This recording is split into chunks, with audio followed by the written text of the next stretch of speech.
H16 news ಅರ್ಥಾತ್ ಹೇ ಸೀತಾರಾಮಗೆ ಸ್ವಾಗತ. ನಾನು ನಿಮ್ಮವ MI ಅಥವಾ ಮಲ್ಲಪ್ಪ ಜೋತಾವರ್. ಆದಮೇಲೆ ಈಗ ತಾವು ದಿನ ಸುದ್ದಿಗಳನ್ನ ಅದರ ಜೊತೆಗೆ ವಿಶೇಷತೆಗಳನ್ನ ನೋಡ್ತಾ ಹೋಗಿ ವಿಶೇಷ ಈ ಮೊದಲನೇ ಸುದ್ದಿಯನ್ನು ನೋಡಿ. ನಾನು KGFಗೆ ವಿಸಿಟ್ ಮಾಡಿದ್ದೇನೆ. ಸರ್ಪ್ರೈಸ್ ವಿಸಿಟ್ ಇಂದಿರಾ ಕ್ಯಾಂಟೀನ್ಗೆ. ಮತ್ತು ಇನ್ನೊಂದು ಸಲ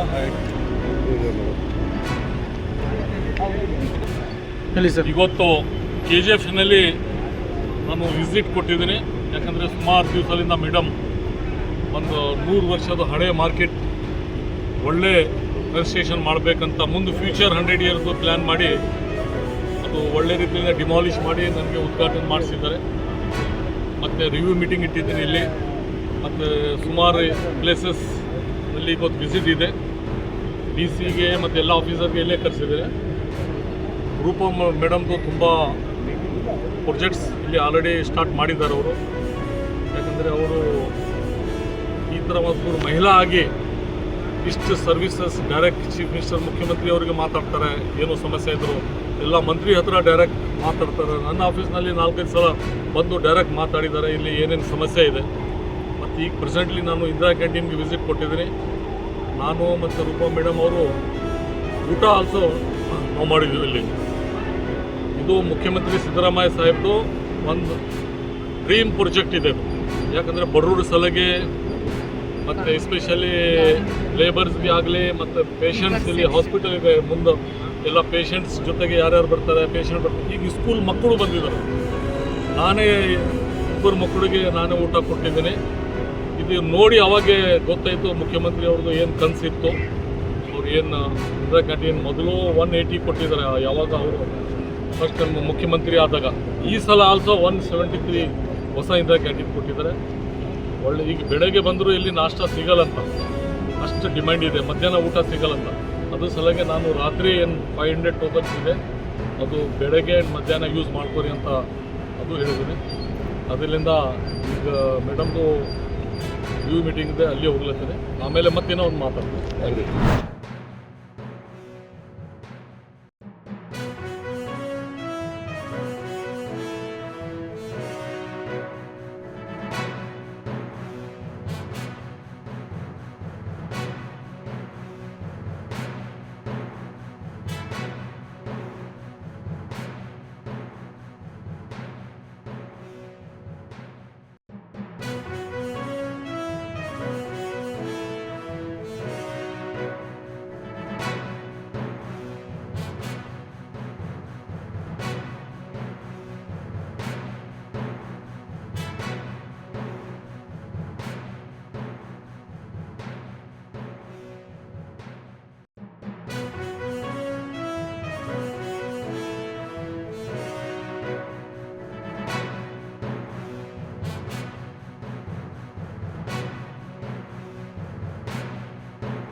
ಶಾಲೆಯಲ್ಲಿ ವಾರ್ಷಿಕೋತ್ಸವ ಕಾರ್ಯಕ್ರಮ ನಡೀತಾ ಇದೆ. ಭಾಳ ಸಂತೋಷದಾಯಕವಾಗಿರ್ತಕ್ಕಂಥ ಒಂದು ಸುದ್ದಿ. ತಾವೆಲ್ಲರೂ ನಮ್ಮ ಮಾತುಗಳನ್ನು ಕೇಳಿಸ್ಕೊಳ್ಳೋಕ್ಕೆ ನಮ್ಗೆ ಯಾರಿಗೂ ಪೇಷನ್ಸಿ ಇಲ್ಲ. ಆದ್ರೂ ಸತೀಶ್ ಸರ್ ಅವರ ಒತ್ತಾಯದ ಮೇರೆಗೆ 1-2 ಮಾತನ್ನು ಆಡಬೇಕಾಗಿದ್ದಾರೆ. ಹಾಗಾಗಿ ಈ ಡಾಕ್ಟರ್ ಸತೀಶ್, ಜಗದೀಶ್ ಮತ್ತು ಹರೀಶ್ ಅವರ ತಂದೆ ರಾಮಕೃಷ್ಣಪ್ಪ ಅಂತ ಅವರು ಮಾಸ್ಟರ್ ಆಗಿದ್ದರು ಮತ್ತು ಶಿಕ್ಷಣ ತಜ್ಞರಾಗಿದ್ದರು. ಅವರು ಯಾವತ್ತೂ ಅಷ್ಟೇ ಅವರ ತಂದೆಯ ಕಾಲದಿಂದ ವಿದ್ಯಾರ್ಥಿಗಳಿಗೆ ಮತ್ತು ಬಡ ಮಕ್ಕಳಿಗೆ ನಮ್ಮ ಬಂಗಾರಪೇಟೆ ಪಟ್ಟಣದಲ್ಲಿ ಏನಾದರೂ ಒಂದು ಒಳ್ಳೆಯ ಶಿಕ್ಷಣ ಕೊಡಬೇಕಂತ ಅವರು ಪಣ ತೊಟ್ಟಿದ್ದರು. ಅವರ ಆಶಯದ ಮೇರೆಗೆ ಅವರ ಮಕ್ಕಳು ವಿದ್ಯಾಸಂಸ್ಥೆಗಳನ್ನು ಪ್ರಾರಂಭಿಸಿ ಇವತ್ತು ಬಹಳ ದೊಡ್ಡ ಮಟ್ಟದಲ್ಲಿ ಬಂಗಾರಪೇಟೆಯಲ್ಲಿ ವಿದ್ಯಾಸಂಸ್ಥೆಯನ್ನು ನಡೆಸ್ತಾ ಇರ್ತಕ್ಕಂಥದ್ದು ಭಾಳ ಸಂತೋಷದಾಯಕವಾಗಿರ್ತಕ್ಕಂಥ ವಿಚಾರ. ಅವರ ಶಾಲೆಯ ಹೆಸರು ಹೇಳುತ್ತೆ ಜ್ಯೋತಿ ಪಬ್ಲಿಕ್ ಸ್ಕೂಲ್ ಅಂತ. ಜ್ಯೋತಿ ಅಂತ ಹೇಳಿದ್ರೆ ದೀಪ.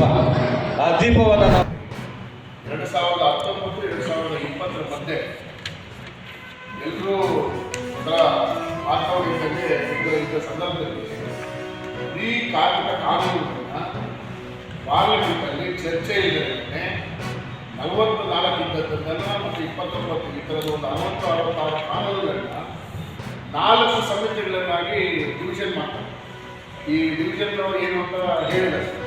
ಅಂದರೆ ಡಿವಿಷನ್ ಯಾರ ಪರವಾಗಿದೆ ಅಂತಂದರೆ ಮಾಲೀಕರ ಪರವಾಗಿದೆ.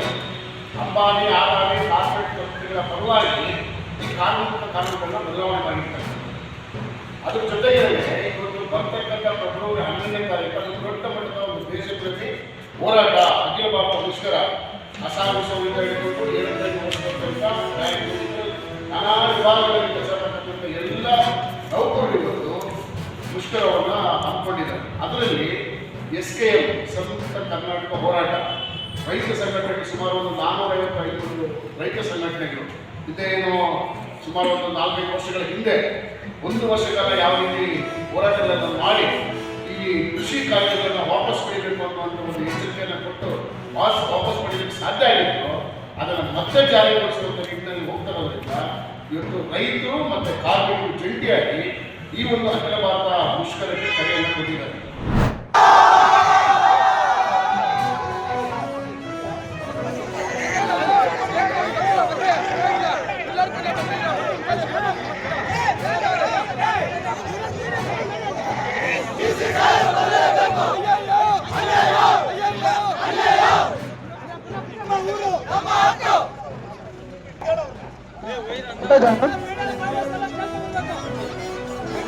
ದಯವಿಟ್ಟು ಎಲ್ಲ ಕುತ್ಕೊಬೇಕು, ಎಲ್ಲ ಸಮಾಧಾನ ಕೂತ್ಕೊಳ್ಳಿ. ದಯಮಾಡಿ ಮೇಘಾಲ ಗ್ರಾಮಸ್ಥರು ಬಹಳ ನೊಂದು ನಾವಲ್ಲಿ ಜೀವನ ಮಾಡಕ್ ಆಗದೆ ಇರೋದು ಕಾರಣ ನಮ್ಮ ರೈತರು ದಯಮಾಡಿ ಕುತ್ಕೊಳ್ಳಿ, ಎಲ್ಲ ವಿಶಾಲವಾಗಿ ಐತೆ. ತಾವೆಲ್ಲ ಇಲ್ಲಿವರೆಗೆ ಸುದ್ದಿಗಳನ್ನು ನೋಡಿದಿರಿ, ಜೊತೆಗೆ ವಿಶೇಷ ಘಟನೆಗಳನ್ನು ಸಹ ನೋಡಿದಿರಿ. ಅದು ನಿಮ್ಗೇನು ಅನ್ನಿಸ್ತು? ನಿಮಗೆ ಲೈಕ್ ಮಾಡಿರಿ, ಶೇರ್ ಮಾಡಿರಿ, ಕಾಮೆಂಟ್ ಮಾಡಿರಿ, ಜೊತೆಗೆ ಸಬ್ಸ್ಕ್ರೈಬ್ ನಿಲ್ಲಿಸ್ಬೇಡ್ರಿ. H16 ನ್ಯೂಸ್ ಅರ್ಥಾತ್ ಸೀತಾರಾಮ ಸತ್ಯದ ಕೈಗನ್ನಡಿ ವಂದನೆಗಳು.